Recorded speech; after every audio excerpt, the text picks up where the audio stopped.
తిరుపతి జిల్లా చంద్రగిరి నియోజకవర్గం పాకాల మండలం గాదంకి శంకంపల్లి నేండ్రగుంట పంచాయతీల మహిళలతో ముఖాముఖి కార్యక్రమం టీడీపీ మహిళా నేత పులివర్తి సుధారెడ్డి స్థానిక మహిళా నాయకురాళ్లు సమక్షంలో శుక్రవారం నిర్వహించారు. ముందుగా పులివర్తి సుధారెడ్డికి మహిళలు స్థానికులు హారతులు పట్టి ఘన స్వాగతం పలికారు. అనంతరం నేతలు సాలువా కప్పి సన్మానించారు. కూటమి ప్రభుత్వం అధికారంలోకి వచ్చిన వెంటనే 6 మాసాలలో చేసిన అభివృద్ధి సంక్షేమ పథకాల గురించి ప్రజలకు వివరించారు. చంద్రగిరి ఎమ్మెల్యే పులివర్తి రాణి సొంత మండలం పాకాల మండలంలో జరుగుతున్న అభివృద్ధి కార్యక్రమాలు ప్రజలకు తెలియజేశారు. పంచాయతీల్లోని సమస్యలను మహిళలను అడిగి తెలుసుకొని తక్షణమే పరిష్కరించే దిశగా చర్యలు చేపడతామని పేర్కొన్నారు. యుద్ధ ప్రాతిపదికన పరిష్కారమయ్యే సమస్యలను ఎమ్మెల్యే పులివర్తి నాని అధికారుల దృష్టికి తీసుకెళ్తానని ప్రజలకు హామీ ఇచ్చారు. మహిళలకు ఉపాధి, ఉద్యోగ అవకాశాలు కల్పించే విధంగా పరిశ్రమలు తీసుకొస్తామని పేర్కొన్నారు. ఈ కార్యక్రమంలో ఎన్డీఏ కూటమి నాయకులు, మహిళలు, స్థానిక ప్రజలు, కార్యకర్తలు తదితరులు పాల్గొన్నారు.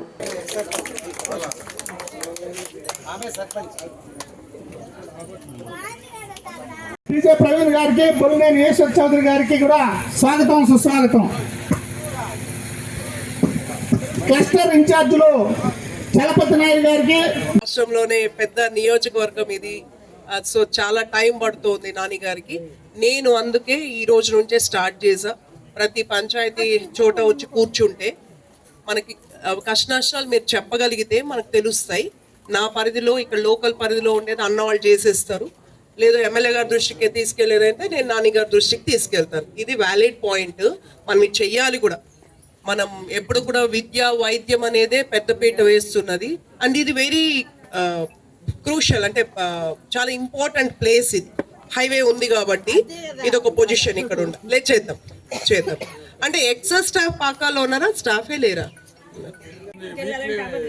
ఎలాంటి పాకాలకు వెళ్ళి చూపించుకోండి, లేకపోతే కొత్తకోటకి వెళ్ళండి అంటే ఎట్లా వెళ్ళాలి? వెళ్ళలేరు కదా. ఇప్పుడు కంపల్సరీ ఇక్కడ 24 hours ఒక మనిషిని పెట్టొచ్చు కదా. అప్పుడు ప్రైమరీ కాకుండా సబ్ హెల్త్, ఈ సబ్ సెంటర్లు అప్పుడు తీసేసారు, నిరుపయోగం అయిపోయింది. లాస్ట్ 5 years లో ఇంచుమించు మన మండలంలో 14 స్టాఫ్ లేరు.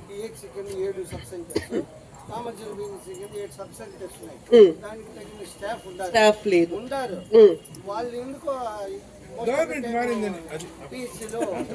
మంది మొత్తం రూపాయలు 3.5 లక్షలు మాత్రమే. జాబ్స్కి ఎంపికైన సభ్యులు 10 మంది. ఉమెన్ లీడ్ ఎంటర్ప్రైజెస్ 7 మంది. ఉల్లాస్ చదువురాని వారికి చదువు నేర్పించడం 20 మంది.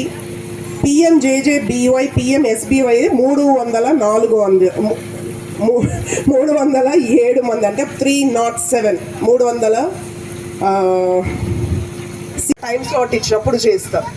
అలాంటివి కాకుండా మీరు ఇక్కడ ఎవరైనా మనతో మాట్లాడాలి అని అనుకుంటే మీరు నాతో చెప్పాలి. ఉద్యోగాలు అన్నది మన ప్రయారిటీ.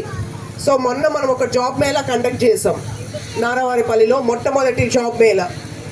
సో మళ్ళీ ఇంకొక 3 months తర్వాత ఇక్కడ మనం పాకాల్లో కండక్ట్ చేయబోతున్నాం.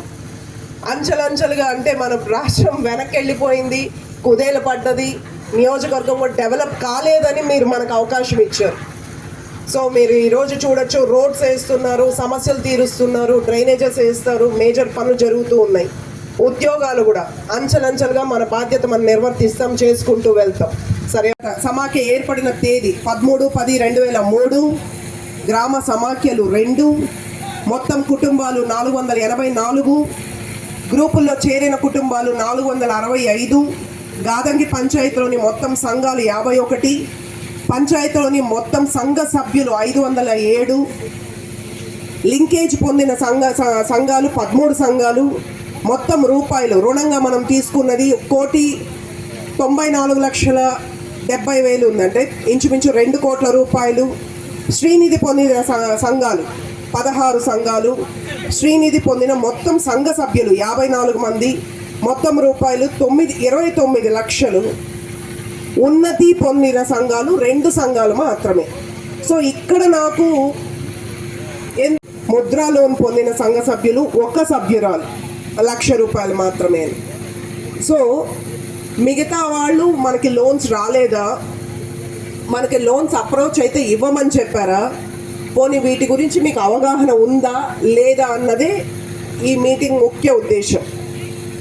మీరు ప్రతి ఒక్కరూ ఈ స్కీమ్స్ని ఉపయోగించుకోవాలి. జస్ట్ ఫైనాన్స్ మాత్రమే తీసుకొని, ఈ మైక్రో ఫైనాన్స్లో మాత్రమే కాదు, మనకంటూ అవకాశాలు ఉన్నప్పుడు దాన్ని సద్వినియోగపరచుకోవాలి.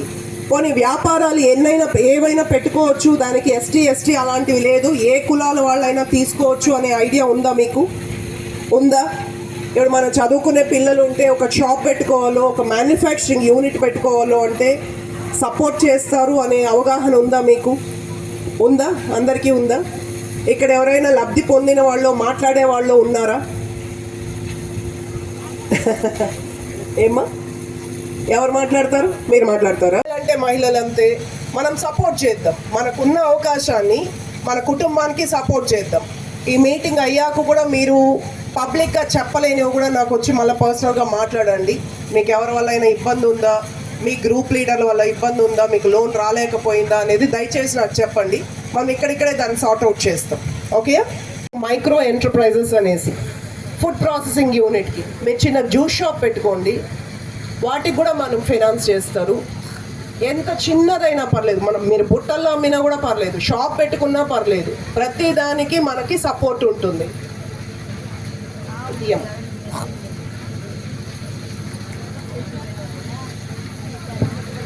సీడ్ క్యాపిటల్ పథకం ద్వారా ఒక్కొక్క గ్రూప్కి 40,000 రూపీస్ ఇస్తారు. అది చెప్పారా? గార్డెన్కి నేను శ్రీనిధి వివో అన్నీ తీసుకున్నాను, ఉపయోగించుకుంటున్నాను. అలాగే ముద్ర లోన్ వచ్చింది, ముద్ర లోన్ ₹1,00,000 తీసుకొని షాప్ పెట్టుకున్నాను. అలాగే మీరందరూ ఏం కావాలా, పిఎంఈజీపీ వచ్చింది 3 లక్షల నుంచి స్టార్ట్, అవన్నీ తీసుకొని ఉపయోగించుకోవాలనేసి నేను కోరుకుంటున్నాను. చేశారా? చెప్తున్నారా? ఎవరైనా ముందుకు వస్తున్నారా? మనం పాతకాలంలో లాగా మనం అక్కడే ఆగిపోకూడదు. ఇప్పుడున్న అవకాశాలని సద్వినియోగపరచుకోవాలి. మీకు నేను సపోర్ట్గా ఉంటాను. మీకు అంటే రోజు మనం కనిపించడానికి నేను అందుబాటులో ఉన్నాను. రేపు ఎల్లుండి అలా మొత్తం నియోజకవర్గం అంతా ఇది నేను చెప్పుకుంటూ వెళ్తూ ఉంటాను. ఇక్కడ మీకు మండల స్థాయిలో ఉండే పాయింట్ ఆఫ్ కాంటాక్ట్ మనం ఇస్తాం, వాళ్ళతో మీరు అప్రోచ్ అవ్వండి. అండ్ వీటిలో శ్రీనిధి, ఉన్నతి పథకం, పిఎంఈజీపీ ఇదే మెయిన్గా. మనకు ఆవులు ఎక్కువ ఉంటాయి, పశువులు ఎక్కువ ఉంటాయి, దానికి 35% అది అప్లై చేసుకుంటా ఉన్నారా? చేయలేదా? 35% మీకు రుణం ఇస్తుంది. ఈ పథకం ఉంది, పిఎంఈజీపీ, ప్రధానమంత్రి ఎంప్లాయ్మెంట్ జనరేషన్ ప్రోగ్రామ్. మహిళలకు 35% సబ్సిడీతో పాడి పశువుల పెంపకానికి. మీరు బ్యాంకర్ని అప్రోచ్ అవ్వండి. ఈరోజు ఏపీఎం గారు రావాలి, ఆయనకి ఏదో హెల్త్ బాగా మట్టిగోలు ఇచ్చుకొని ఎంతో ఆశతో దానిపైన బిల్లులు వస్తాయి, మనం రోడ్డు చేసుకోవాలని ఎన్నో ప్లాన్లు చేసినా కానీ బిల్లులు శాంక్షన్ కాలేదు, రోడ్డు కాలేదు. అప్పుడు మా ఊరు ఉందో లేదో మా ప్రభుత్వానికి తెలియాలి. మా ఇంటి పెన్షన్ ఇస్తున్నారు మేడం. మా ఇంటి అడిగినానికి వచ్చాను. మాత్రం ఎటువంటి ప్రయోజనాలు మాత్రం మాకు లేకుండా మేము ఇబ్బందులు పడుతున్నాం. అదే ఒక ప్రెగ్నెంట్ మనిషి ఉన్నా, ఒక ముసలాం ఉన్నా, ఒక చిన్న పిల్లలకి ఏమైనా ఇబ్బంది అయినా మా ఊరి దారికి చాలా ప్రాబ్లం ఉంది. ఎన్నో సంవత్సరాల నుంచి మేము ఎంతో పోరాడినా కానీ మాకు ఎటువంటి దారి మాత్రం, ఊరికే మనుషులుగా పోవచ్చు, ఆటోలుగా పోవచ్చు, కానీ దారి మాత్రం లేదు మేడం. నేను ఇలా టైం ప్రతి చోట అంటే ఈ నియోజకవర్గం ఇట్లా ఇంత టైం స్పెండ్ చేయడానికే నాకు 4 నెలలు పడుతుంది. ప్రతి ఒక్క పంచాయతీ 2 గంటల సేపు ఇట్లా ఆరాంగా కూర్చుని మాట్లాడి చెప్పాను. సో కొంచెం క్విక్గా ముగిస్తామా నేను చెప్పేది. మన చంద్రబాబు నాయుడు గారు మన పార్టీను మహిళల కోసం అని చెప్పి చాలా సెల్ఫ్ హెల్ప్గా ఈ డ్వాక్రా పథకాల్లో కొత్తవి కూడా పరిచయం చేశారు.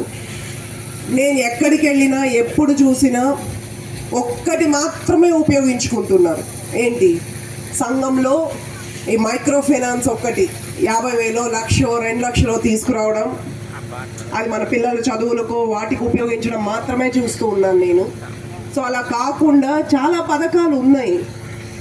పిల్లలు ఇంట్లో చదువుకున్న పిల్లలు ఉన్నారు, వ్యాపారాలు చేయాలనుకునే వాళ్ళు ఉంటారు, వాళ్ళకి మీరు అవగాహన పెంచాలి, దీన్ని సద్వినియోగపరచుకోమని చెప్పగలగాలి.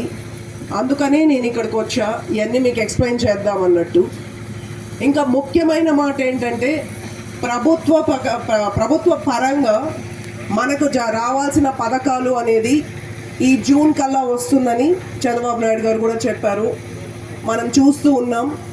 లాస్ట్ టైం కొన్ని పథకాలు వచ్చినాయి, దౌర్జన్యాలతో కొన్ని రేషన్ కార్డులు పెన్షన్లు తీసేయడాలు జరిగింది, కానీ ఉద్యోగాలు లేవు, రోడ్లు లేవు, లైట్లు లేవు, ఇలాంటి సమస్యలు రౌడీజాలు ఇన్ని చూసి భయపడి మనం తెలుగుదేశం పార్టీకి ఓట్లేసాం. సో నా మనవి కూడా మీకు, పెన్షన్ స్టార్ట్ అయినాయి, కొత్త పెన్షన్స్ మళ్ళీ ఓపెన్ చేస్తారు, రేషన్ కార్డ్ సమస్యలు అలాంటివన్నీ కూడా నేను ఇక్కడ ఈ స్పాట్లోనే మీకు అన్నీ కూడా నోట్ చేసుకొని అవన్నీ క్లియర్ చేద్దామనేసే వచ్చా. అవి కూడా మన ప్రభుత్వం ఓపెన్ చేస్తుంది, ఈ టైంలో మీరు అప్లై చేసుకోండి, అలాంటప్పుడు మనం అన్నీ క్లియర్ చేస్తామని. నేను ఇక్కడ పంచాయత్ సెక్రటరీని కూడా పిలుస్తాను, ఏపీఎం గారు కూడా రావాల్సిందే, ఆయనకి హెల్త్ బాగోలేదు. అండ్ మేజర్గా పిల్లల చదువులకి ఇవ్వాల్సిందన్నది ఈ జూన్ నాటికి, అంటే కొత్త ఈ స్కూల్కి వెళ్ళే టైంకి పూర్తి స్థాయిలో ఈ పథకాలన్నీ ఉన్నాయి. దీంట్లో చాలా తక్కువ కొత్తగా ఎన్ని స్కీమ్స్ వచ్చాయి అని ఉందా? ఇంచుమించు 14 ఉన్నాయి మనకు, మహిళలకు సంబంధించి, లోన్స్కి సంబంధించి. ఇక్కడ ఎవరైనా లబ్ధిదారులు ఉన్నారా? మాట్లాడతారా మీరు ఎవరైనా కూడా? ఇదిలో కానీ ఎక్కడైనా కూడా మీకు ఇన్ఫర్మేషన్ వస్తే ఇన్ఫార్మ్ చేయండి, అరెస్ట్ చేసి పారేద్దాం. గంజాయి అనేది ప్రబలగొద్దు. ఎస్, ఇది మనం ఏం చేయలేము. ఒక 6 నెలల గ్యాప్ తర్వాత నేను మళ్ళీ వస్తాను, ఓకేనా? మీరు దయచేసి మాట్లాడండి, చెప్పాలి. పార్టీలకు అతీతంగా అందరూ కూడా రండి. మనము ముందులాగా ఎవరికి భయపడాల్సిన అవసరం లే.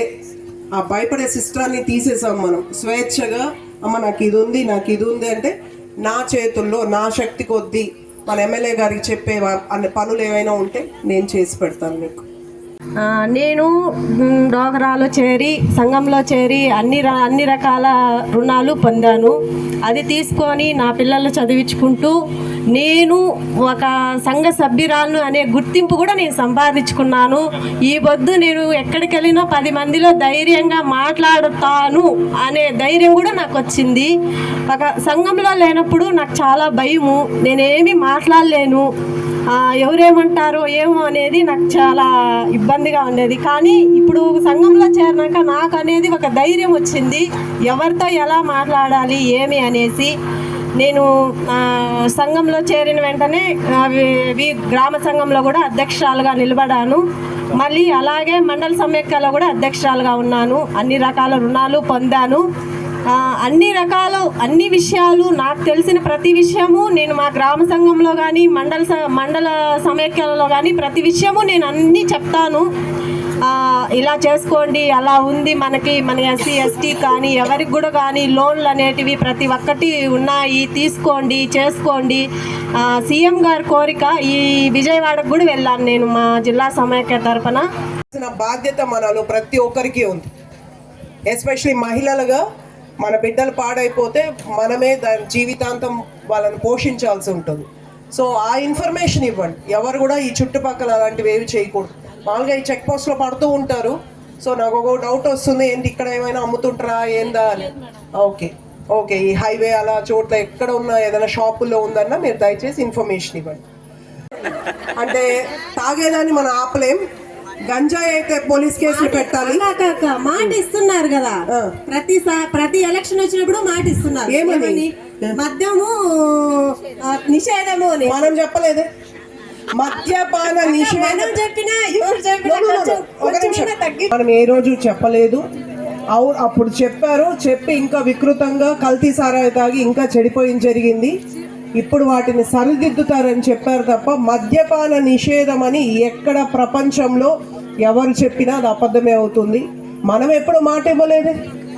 మనం అది ఆపలేరు. 10 రూపాయలు దొరికేది 100 రూపాయలు ఖర్చు పెట్టి మన ఎత్తి మీదకే తెస్తారు. ఎండ్ ఆఫ్ ద డే ఆడవాళ్ళం మనమే నష్టపోతాం. కాబట్టి నేను చెప్పేది తాగుడిని పక్కన పెట్టండి, ఏదో రూపంలో ఎక్కడో చోట ఉద్యోగం చేద్దాం. సూపర్. ఎందుకంటే వాలంటరీ వ్యవస్థ పైన నిర్ణయం తీసుకునేదో స్పందించేదో నేను కాదు, పైన నిర్ణయం తీసుకోవాలి. కానీ నా వంతు నేనైతే చెయ్యకండి, మీ జీతము మీ ఉద్యోగం మీ హక్కు, ఎవరో బెదిరిస్తే చెయ్యొద్దని చెప్పా. కానీ మిమ్మల్ని టార్చర్ పెట్టి బెదిరించి వాళ్ళే సంతకాలు పెట్టి చేయలేదా? కానీ రాష్ట్రం అంతా అది చేశారు. అదొక వాలంటరీ సిస్టమే డిఫరెంట్ లేదు. వాళ్ళు ఎందుకో వాళ్ళ కార్యకర్తలుగా మిమ్మల్ని బెదిరించడానికి ఇదో పెన్షన్లు వేయకండి ఇంకోటి ఇట్లా మాట్లాడి నింటారా మీరు అప్పుడు నాతో మీటింగ్ కూడా వచ్చిండండి అది కాదు ఇప్పుడు భయం రేషన్ తీసేస్తారో పెన్షన్ తీసేస్తారో అని ఎలానో చాలా మంది బయటికి కూడా వచ్చేవాళ్ళు కాదు నేను క్యాంపెయిన్ చేస్తే ఓకే ఇట్లా చెయ్యి ఇట్లా అంటారు అంటే నేను ఉండానులే అమ్మా నేను ఓటేస్తాను నోరు కూడా తెచ్చి చెప్పేదిలా అందుకే వాలంటీర్ సిస్టమ్ లేదు కానీ కొద్ది మంది మీలాగా మంచి పనులు చేసో మీ ఉద్యోగంని మీరు కాపాడుకోవాలని చూసిన వాళ్ళకి ఏదో రూపంలో మనం చేద్దాం ఇక్కడ మనం జాబ్ మేళా కండక్ట్ చేస్తాం ఇంకొకటి ఏంటంటే మనం ఇక్కడ టెక్స్టైల్ పార్క్ కూడా కట్టేది ఉంది ఉద్యోగాలు ఇస్తామన్నాం కదా స్టార్ట్ చేసాం ఇప్పుడే ప్రతి 6 నెలలకు అట్లా నాకు తెలిసి పూర్తి కార్యరూపం నెక్స్ట్ 2 yearsలో మనం జరుగుతుంది